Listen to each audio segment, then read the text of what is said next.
1 दिसंबर 1987 England का एक सुनसान पहाड़ी इलाका इल्क्लेमोर। सुबह का समय था। चारों तरफ घना कोहरा फैला हुआ था। हवा ठंडी और खामोश थी। ऐसा लग रहा था जैसे इस जगह पर कोई भी नहीं है। लेकिन उसी सुबह यहाँ कुछ ऐसा होने वाला था जो आने वाले कई सालों तक दुनिया के सबसे रहस्यमयी एलियन मामलों में गिना जाएगा। यह कहानी है एक रिटायर्ड पुलिस ऑफिसर की जिसका नाम था फिलिप स्पेंसर। फिलिप स्पेंसर उस दिन सुबह अपने ससुर के घर जा रहा था। रास्ता पहाड़ों और मैदानों से होकर गुजरता था। उसे फोटोग्राफी का शौक था, इसलिए वह अपने साथ कैमरा लेकर चला था। लेकिन उसे बिल्कुल अंदाजा नहीं था कि उसी कैमरे से वह ऐसी तस्वीर लेने वाला है जिसे देखकर दुनिया आज भी हैरान है। जब स्पेंसर इल्क्लेमोर के रास्ते पर चल रहा था, तभी अचानक उसकी नजर सामने पड़ी एक अजीब सी आकृति पर। धुंध के बीच खड़ा वह जीव इंसान जैसा नहीं लग रहा था। उसकी लंबाई लगभग 4 फुट थी। उसका शरीर अजीब था, हाथ लंबे थे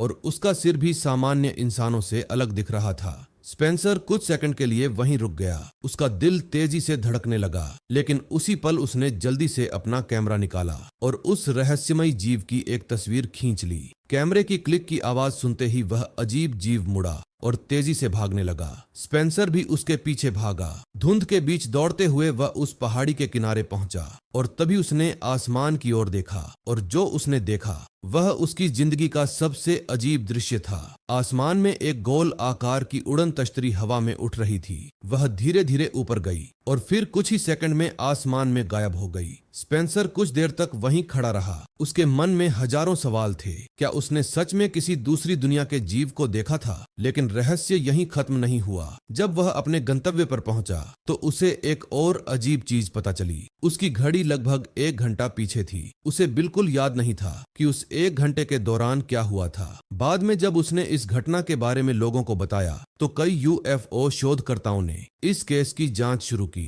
कुछ समय बाद स्पेंसर ने हिप्नोसिस थेरेपी भी ली। हिप्नोसिस के दौरान उसने दावा किया कि उस रहस्यमयी समय में एलियंस उसे अपने जहाज में ले गए थे। उसके अनुसार उन्होंने उसके शरीर की जांच